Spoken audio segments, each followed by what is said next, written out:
দেশের বাজারে স্বর্ণের দাম বেড়ে চলেছে।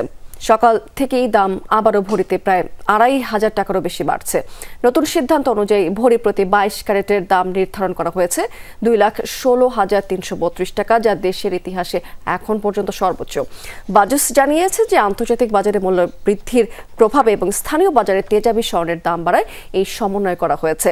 এর আগে সর্বশেষ গত ১৩ই অক্টোবর দেশের বাজারে স্বর্ণের দাম সমন্বয় করেছিল বাজুস। সেদিন ভরিতে ৪,৬১৮ টাকা বাড়িয়ে ২২ ক্যারেটের এক ভরি স্বর্ণের দাম ছিল ২,১৩,৭১৯ টাকা।